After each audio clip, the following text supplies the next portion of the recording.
Hello बच्चों, कैसे हैं आप सब। स्वागत है आपका एक और नए वीडियो में। बच्चों, आज के इस वीडियो में हम क्लास 8 सिविक्स के चैप्टर 1 जो कि है द इंडियन कॉन्स्टिट्यूशन, इसके एनसीईआरटी के सॉल्यूशंस लेकर के आए हैं। अगर आप भी कंफ्यूजन के चैप्टर के क्वेश्चंस कैसे लिखने हैं या कैसे इजी और करेक्ट आंसर लिख के जाते हैं, तो ये वीडियो आपके लिए ही है। मैं इस वीडियो में आपको हर एक क्वेश्चन का सिंपल और क्लियर एक्सप्लेनेशन के साथ आंसर दूंगा, ताकि आप अपनी नोटबुक या एग्जाम में आसानी से लिख सकें। चलिए शुरू करते हैं। फर्स्ट क्वेश्चन है बच्चों, why does a democratic country need a constitution. Democratic का मतलब ऐसी कंट्री जिसमें लोग अपनी सरकार खुद चुनते हैं, वहां पे कॉन्स्टिट्यूशन या रूल बुक की जरूरत क्यों होती है। ठीक है, तो इसका आंसर देखिए हम किस तरीके से लिखेंगे। A democratic country needs a constitution to protect the rights of the people. ये लोगों की राइट्स को प्रोटेक्ट करता है, किसी का एक्सप्लॉयटेशन नहीं कर सकता।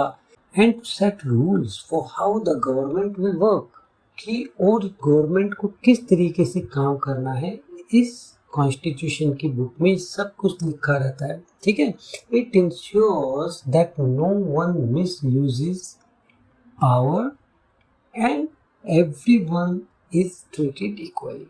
ठीक, कोई भी पावर का गलत इस्तेमाल ना कर सके और सबको इक्वली ट्रीट किया जा सके। ठीक है, तो इसीलिए हमें इस कॉन्स्टिट्यूशन की एक डेमोक्रेटिक कंट्री में जरूरत पड़ती है। आई थिंक ये क्वेश्चन आपको समझ में आ गया बच्चों, और इसका आंसर भी। चलिए बच्चों, अब हम सेकंड क्वेश्चन देखते हैं। देखो बच्चों, इस क्वेश्चन में दो अलग अलग नेपाल के कॉन्स्टिट्यूशन यानी कि संविधान के हिस्सों की बात की गई है। एक 1990 यानी कि 1990 का कॉन्स्टिट्यूशन और दूसरा 2015 का कॉन्स्टिट्यूशन है। दोनों में एक लाइन लिखी है जो बताती है कि नेपाल में एग्जीक्यूटिव पावर किस किस के पास होती है। अब आप सोच रहे होंगे कि यार ये एग्जीक्यूटिव पावर होता क्या है। एग्जीक्यूटिव पावर का मतलब होता है देश चलाने का जिम्मा। ठीक है, कौन लोग देश के फैसले लेंगे, कौन सरकारी कानून बनाएगा, कौन उन्हें लागू करेंगे। तो 1990 वाले कॉन्स्टिट्यूशन में लिखा था कि एग्जीक्यूटिव पावर हिज मैजेस्टी यानी कि नेपाल के राजा के पास थी।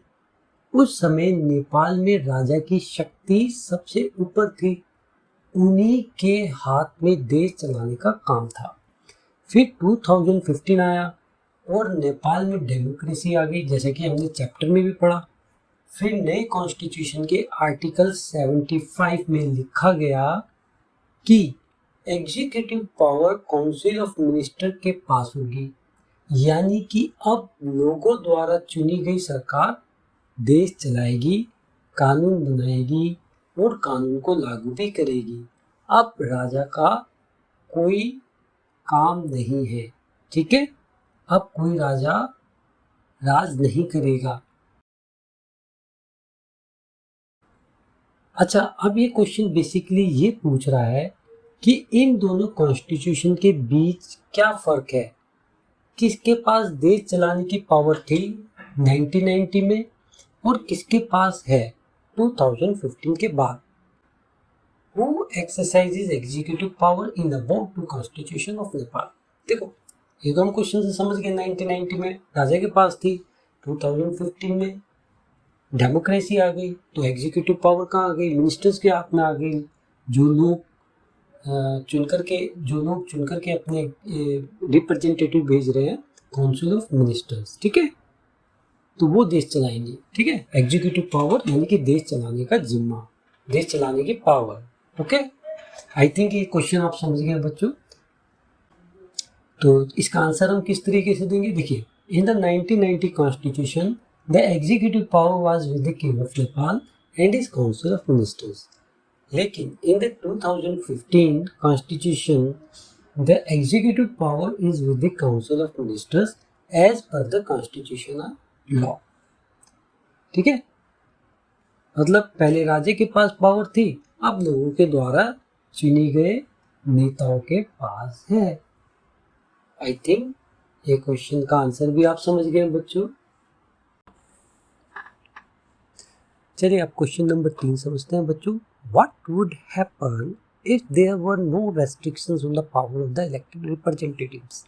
अगर जो रिप्रेजेंटेटिव लोग चुन करके भेजते हैं अपने, अगर उनके ऊपर कोई रेस्ट्रिक्शंस ना हो, बंदिश ना हो, तो क्या होगा।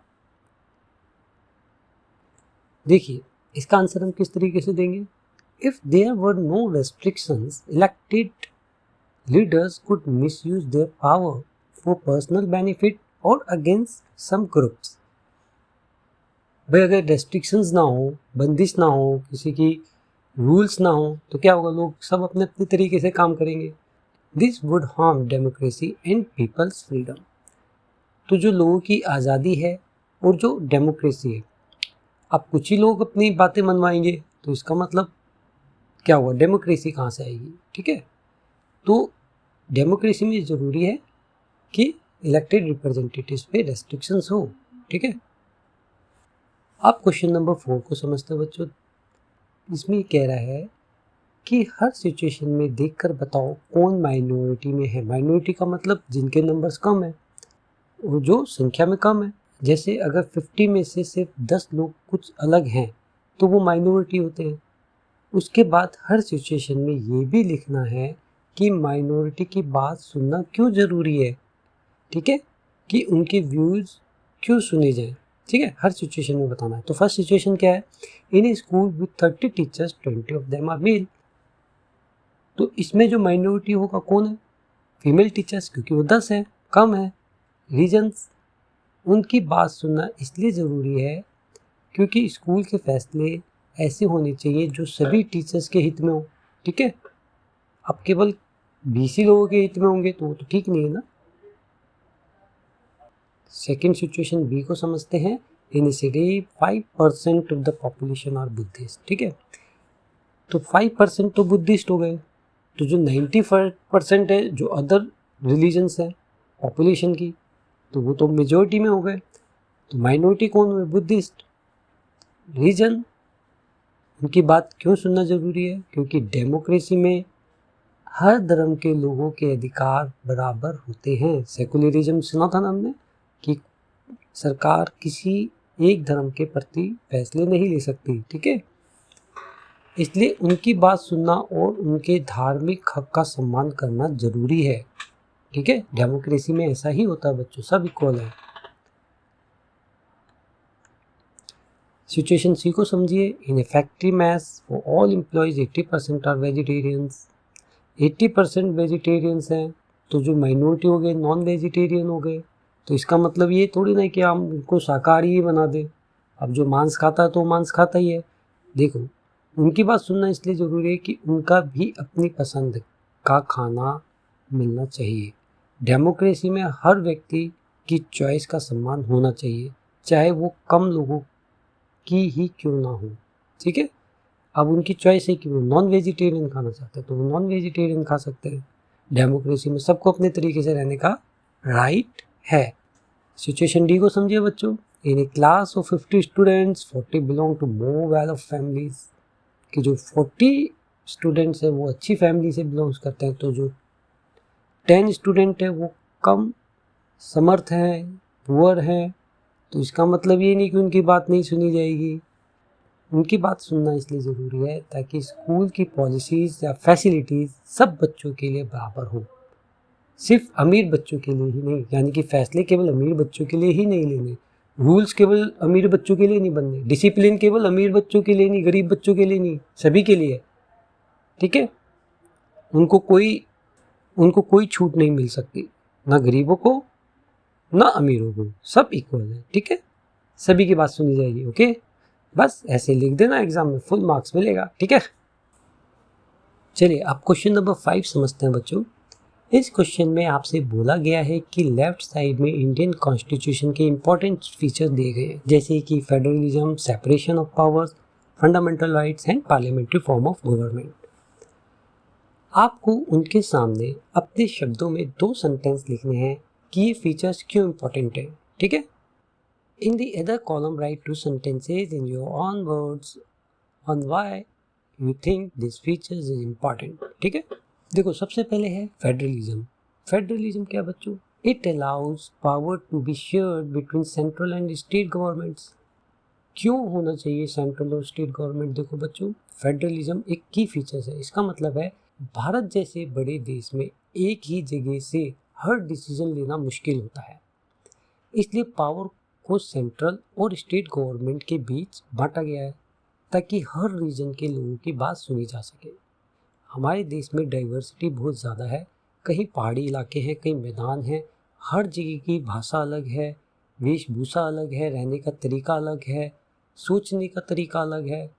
ठीक है, तो इन भाषाओं को और सब अपनी भाषाओं को प्रमुखता देते हैं, तो इसीलिए स्पेसिफिक रीजन्स की बात सुनी जा सके उसी के बेसिस पे स्टेट की गवर्नमेंट बना दी जाती है ताकि वहाँ के लोगों को उनके रीजनल लोग समझ सके और उनके लिए कुछ पॉलिसीज बना सके ताकि उनका वेलफेयर हो सके। ठीक है, अब आप फेडरलिज्म के कंसेप्ट को समझ गए हो। बस 2 लाइन में आपको वही लिखना है। अब दूसरा फीचर है separation of powers. This features divide government work between the legislature, executive and judiciary. Separation तभी तो होता है, देखो कानून बनाने वाले कानून बनाएंगे, लागू करने वाले एग्जीक्यूटिव हो गए, वो जुडिशरी क्या करेगी? उनको लागू करवाएगी। ठीक है, it stops one group from becoming too powerful and keeps a balance in the system. इस फीचर से देखो बच्चों, एक ही व्यक्ति या ग्रुप के पास ज़्यादा पावर नहीं होती। अब यही नहीं कि भाई जो लॉ बना रहे हैं कि उन्हीं के पास ही ज़्यादा सारी पावर आ जाए, भाई लागू भी वही करें, जो नहीं मान रहा है उनको सजा भी वही दे। ठीक है, तो एक ही हाथ में पावर हो जाएगी, सेंट्रलाइज्ड हो जाएगी, तो उससे क्या होगा कि वो अपनी मन मर्जी से काम करेंगे। तो अपना काम देखो, अलग अलग डिपार्टमेंट जैसे लेजिस्लेचर है, एग्जीक्यूटिव है, जुडिशरी है, अपना काम करते हैं। ठीक है, अब तीसरा फीचर है फंडामेंटल राइट्स। ये अधिकार लोगों को आज़ादी देते हैं। हर किसी के पास फंडामेंटल राइट्स होते हैं जो इस देश का नागरिक है, और उन्हें भेदभाव और सरकारी अत्याचार से बचाते हैं। ठीक है, ये नहीं कि कोई उन पर अत्याचार करे, कोई नहीं कर सकता। ठीक है, क्योंकि उनके पास अपना फंडामेंटल राइट है, उनका कोई एक्सप्लॉइटेशन नहीं कर सकता। हर सिटीजन को अपना धर्म, सोच और जीवन जीना, किस तरीके से जीना है उसका हक मिलता है। तो इसको कैसे लिखेंगे? तो सेंटेंस में fundamental rights protect the freedom and equality of all citizens. They make sure no one faces unfair treatment by the government or other people। ठीक है, चलिए चौथा फीचर इसका क्या है? Parliamentary form of government. अब ये क्या चीज़ है पार्लियामेंट्री फॉर्म ऑफ गवर्नमेंट? देखो, ये वो सिस्टम है जिसमें लोग अपने नेता वोट से चुनते हैं। ठीक है, हमने वोट से चुने, जो सरकार चलाते हैं। ठीक है, हमने उनको चुन लिया और वो कहाँ जाते हैं? पार्लियामेंट में जाते हैं। ठीक है, या लेजिस्लेटिव असेंबली विधानसभा में जाते हैं स्टेट लेवल पे, और वो हमारे लिए क्या करते हैं? कानून बनाते हैं।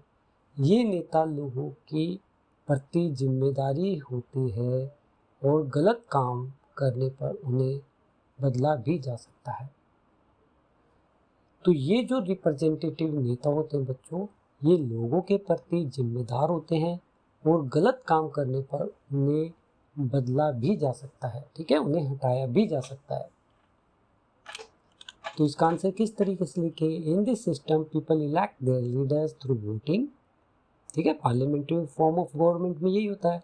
This leaders are responsible to the people and can be changed if they do not work properly. अब क्वेश्चन नंबर 6 देखिए बच्चों, name of Indian state sharing borders with these neighbouring countries. कि हमें बॉर्डर्स बता रहे हैं कि ये जो नेबरिंग कंट्री से हमारी इंडियन स्टेट बॉर्डर्स को टच कर रही है, शेयर कर रही है। ठीक है, तो बांग्लादेश के साथ कौन कौन हमारे पड़ोसी जो कंट्री है, एक बांग्लादेश है, तो इंडियन स्टेट कौन कौन सी है जो उनके साथ बॉर्डर शेयर करे? वेस्ट बंगाल, असम, मेघालय, त्रिपुरा एंड मिजोरम, जैसा कि आप मैप में भी देख सकते हैं। आप देखिए भूटान यहाँ पर है, तो भूटान किस किस के साथ इंडियन स्टेट्स को शेयर कर रहा है कि बॉर्डर्स को? Arunachal Pradesh, Assam, waste Bengal and Sikkim. इसी तरीके से नेपाल, जो कि हमारी नेबरिंग कंट्री है, ये कौन कौन सी इंडियन स्टेट्स की बॉर्डर को शेयर कर रही है? सिक्किम, वेस्ट बंगाल, बिहार, उत्तर प्रदेश एंड उत्तराखंड। ठीक है, आई थिंक, उम्मीद है बच्चों की आपको इस क्लास 8 सिविक चैप्टर 1 के सारे क्वेश्चंस के आंसर क्लियर हो गए होंगे। अगर वीडियो पसंद आया हो तो लाइक ज़रूर करना, अपने स्कूल फ्रेंड्स के साथ शेयर करना और ऐसे ही हेल्पफुल वीडियोस के लिए चैनल को सब्सक्राइब करना मत भूलना। मिलते हैं नेक्स्ट वीडियो में एक नए चैप्टर और नए टॉपिक के साथ। तब तक के लिए पढ़ाई करते रहो, मस्त रहो। Bye bye.